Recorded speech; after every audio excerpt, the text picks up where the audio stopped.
Belum 4 hari, Anies Baswedan purna tugas dari jabatan Gubernur DKI Jakarta. Pemerintah pengganti langsung melakukan manuver, yaitu Pemprov DKI Jakarta dengan Badan Usaha Milik Negara mengklaim akan membuat kawasan Monumen Nasional menjadi lebih hijau. Padahal Anies Baswedan telah merenovasi Monas yang dipuji oleh banyak masyarakat. Namun, keputusan Pemprov dan juga BUMN merupakan hasil sinkronisasi pengelolaan aset-aset BUMN dengan pemerintah daerah Jakarta. Erick mengatakan sinkronisasi soal aset-aset yang dimiliki BUMN dan Pemda. Erick berdalih sinkronisasi soal aset-aset yang dimiliki BUMN dan Pemda untuk menjadi fasilitas publik. Monas tentu bagian publik, area yang sangat hijau. Erick juga mengatakan kawasan Monas harus mengedepankan konsep penghijauan seperti Kompleks Gelora Bung Karno. Nanti Pak Heru yang akan desain kawasan Monas bersama Menteri Sekretaris Negara Pratikno supaya bisa lebih hijau kembali. Erick meminta agar penghijauan yang dilakukan di kawasan Monas dilakukan secara serius dan total. Ia pun mencontohkan revitalisasi di kawasan Gelora Bung Karno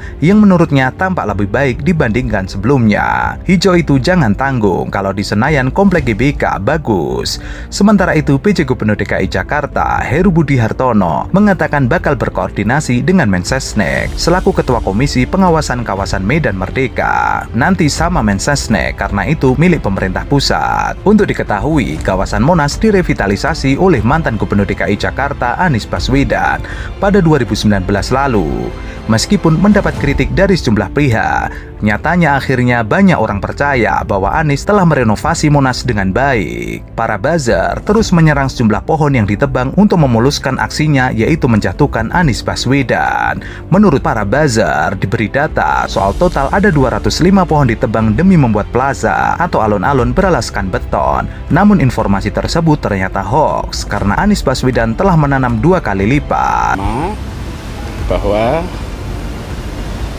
penataan kawasan selatan Monas sejalan dengan Kepres 25 tahun 97 bahwa 95 bahwa di sisi selatan itu memang di dalam Kepresnya dirancang sebagai areal terbuka di mana pengunjung bisa datang lalu berjalan ke arah utara menghadap langsung ke Monas. Itu rancangannya ada.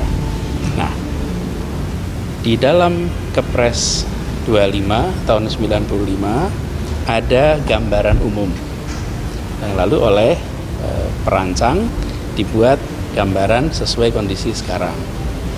Itu kesimpulan pertama.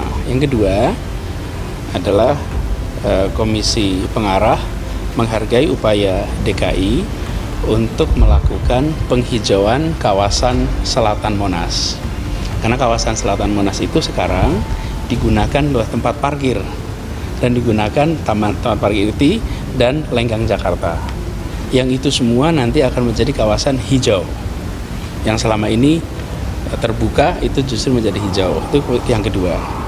Yang ketiga, di tempat yang sekarang dirancang untuk menjadi arena terbuka akan dilakukan penambahan vegetasi di letterbox yang selama ini yang sudah ada letterboxnya, nanti akan ditambahkan vegetasi tanaman pohon rindang keras. Menurut Kepala Dinas Cipta Karya Tata Ruang dan Pertanahan DKI Jakarta, konsep ini ada di dalam rancangan awal pembangunan kawasan Monas. Di dalam rancangan dulu yang pernah diterapkan itu sebenarnya plaza, cuma di dalam prakteknya ditanami pohon. Nantinya area pelataran tersebut akan menjadi ruang terbuka publik yang berfungsi untuk menampung kegiatan-kegiatan pemerintahan seperti apel atau upacara. Sementara sisi selatan akan menjadi salah satu akses masuk kawasan Monas.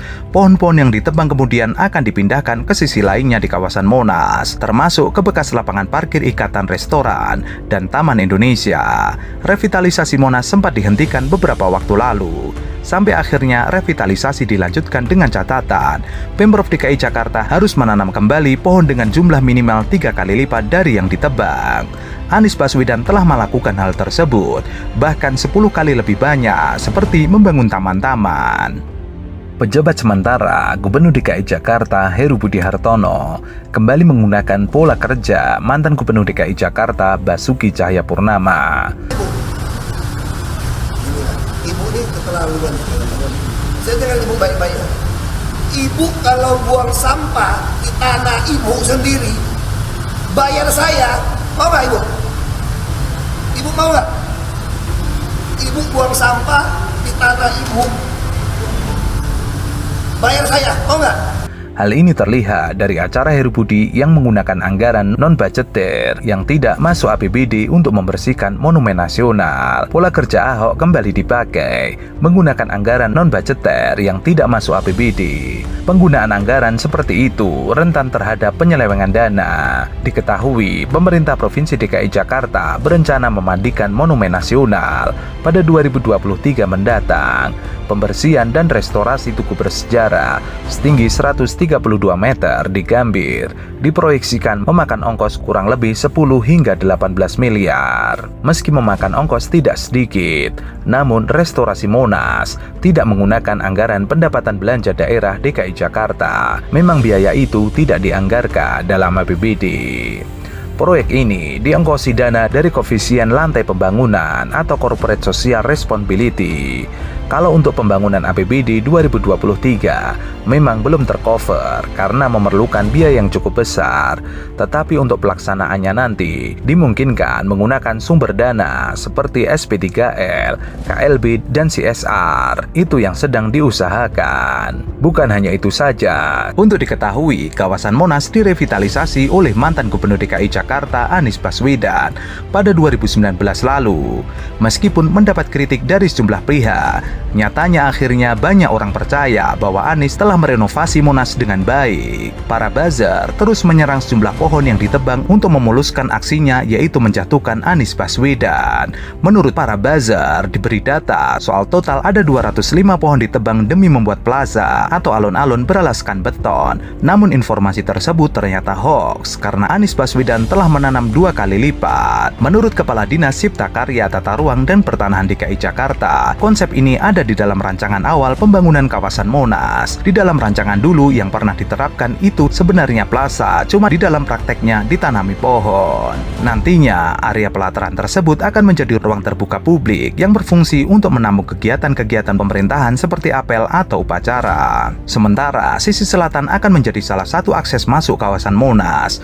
Pohon-pohon yang ditebang kemudian akan dipindahkan ke sisi lainnya di kawasan Monas, termasuk ke bekas lapangan parkir Ikatan Restoran dan Taman Indonesia. Revitalisasi Monas sempat dihentikan beberapa waktu lalu, sampai akhirnya revitalisasi dilanjutkan dengan catatan Pemprov DKI Jakarta harus menanam kembali pohon dengan jumlah minimal 3 kali lipat dari yang ditebang.